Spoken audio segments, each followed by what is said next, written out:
the 14th of May, 2026, Thursday morning. A reading from Common Buddhist Text Guidance and Insight from the Buddha. Chief editor of this compilation is Dr.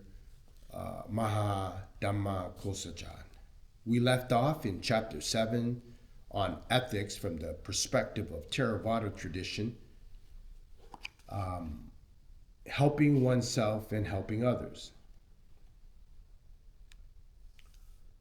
Concerning for one's own well-being and the well-being of others.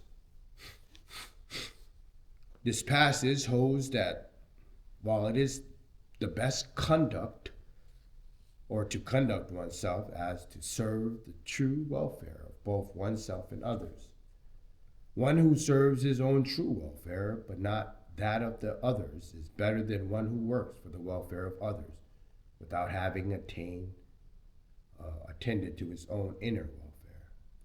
This is because one needs to have got oneself into a more spiritually developed state before being able to effectively help others in this regard. Bhikkhu monks, these four persons are to be seen in the world. What for? The first, a person practicing for neither his own well-being nor another. The second, a person practicing for the well-being of others, but not his own. The third, a person practicing for his own well-being, but not another's. And the fourth, the person practicing for his own well-being as well as that of others. Bhikkhu monks, suppose there were a torch from the funeral pyre burning at both ends, with the middle soiled with feces, which would not serve as firewood either in the village nor in the forest. I say that this person who is neither practicing for his own well-being nor that of another is comparable to that. Here, Bhikkhu monks, out of these first two persons, whoever is practicing for the well-being of others, but not his own, is better and greater of excellence. Out of these first three persons, whoever is practicing for his own well-being and not the well-being of others is better and greater of excellence. Out of all these four persons, whoever is practicing his own well-being and that of others is the highest, the greatest, the leader, the best, and the noblest. This can be cited in the Chatvalata Sutra, Anguttara Nikaya, Volume 2, 95. Kunda. It is definitely not possible that he who is stuck in the mud will pull out another who is stuck in the mud. But, Kunda, it is definitely possible that he who is stuck in the mud will pull out another who is stuck in the mud.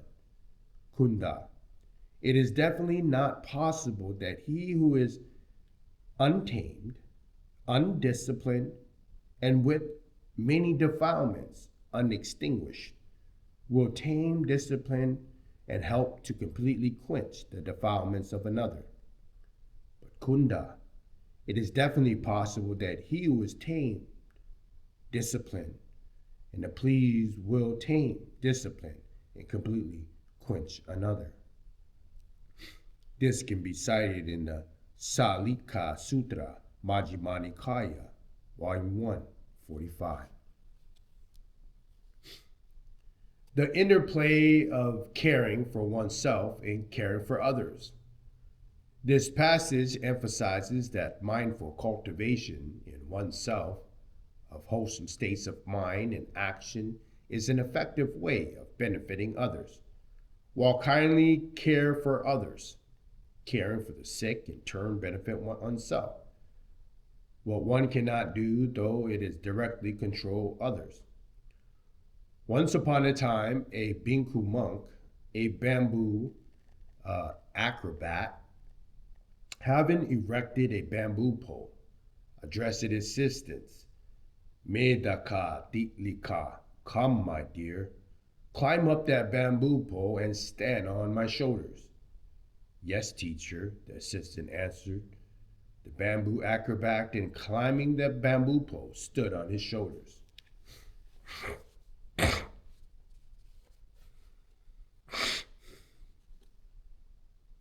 Then the bamboo acrobat asked or said to his assistant, now you take care of me, my dear, Mita Dakalika, and I'll take care of you. Thus, guarding one another, taking care of one another, will show off our skill, receive our reward, and come down safely from that bamboo pole. When he had said this, Mitakalika said to him, that's not the way to do it, teacher. You take care of yourself, and I will take care of myself. Thus will each of us guard ourselves, taking care of our own selves.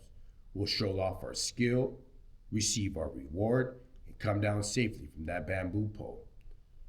What Meta Dika, the assistant, said to the teacher was right.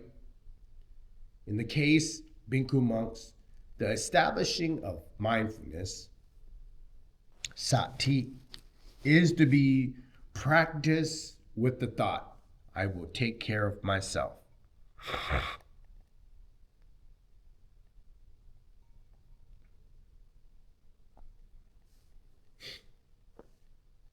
The establishing of mindfulness is to be practiced with thought.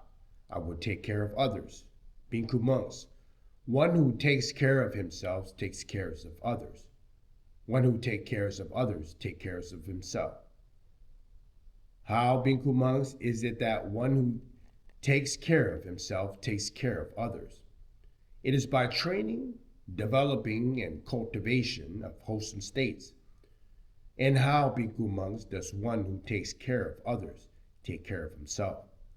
It is by patient acceptance, by harmlessness, by loving kindness and compassion.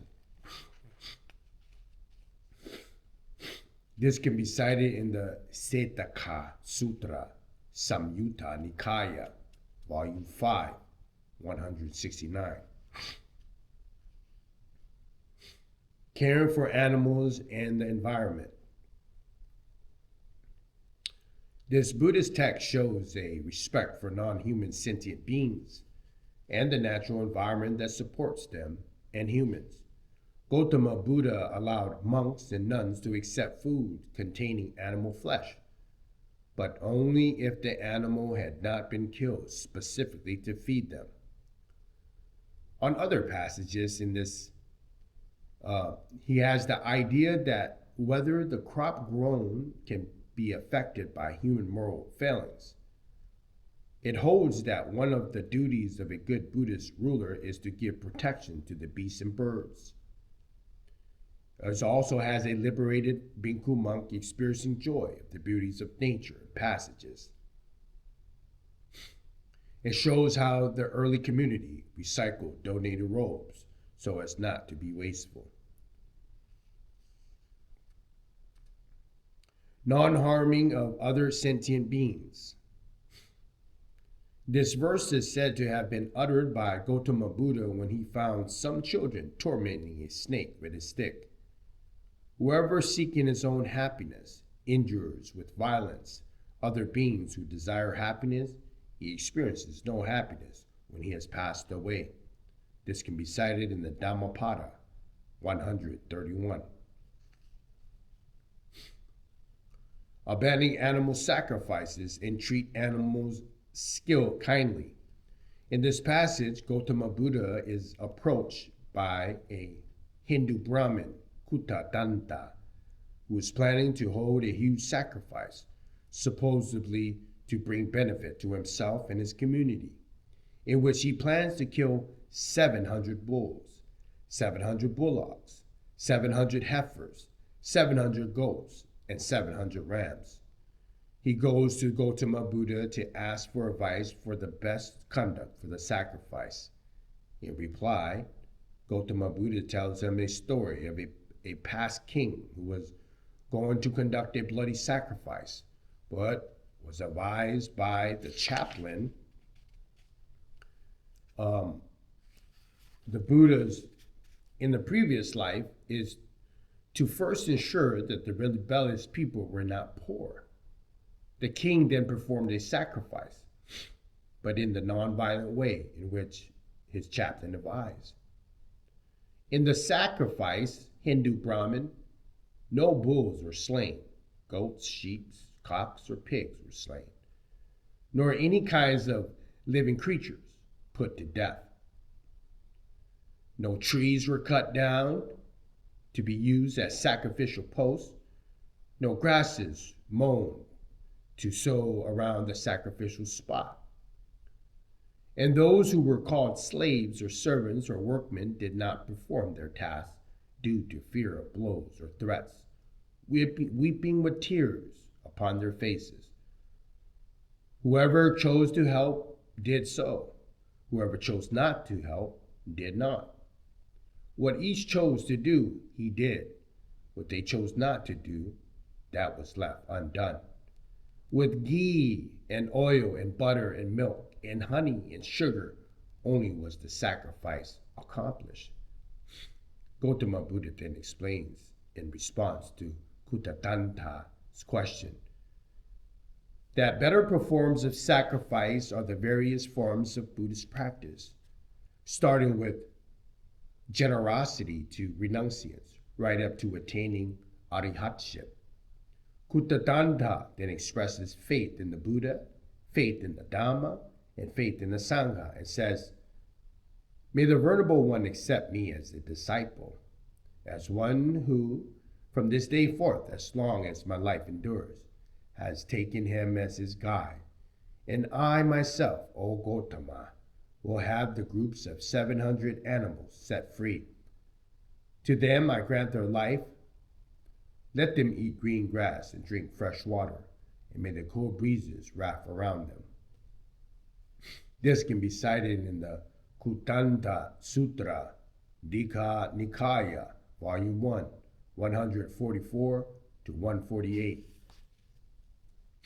This ends the chapter 7 on ethics from the perspective of the Theravada tradition. As we move forward on chapter 7 of ethics from the Mahayana tradition, in Common Buddhist Texts, Guidance and Insight from the Buddha, Chief Editor, Dr. Pratmaha Dhamma Kosajan.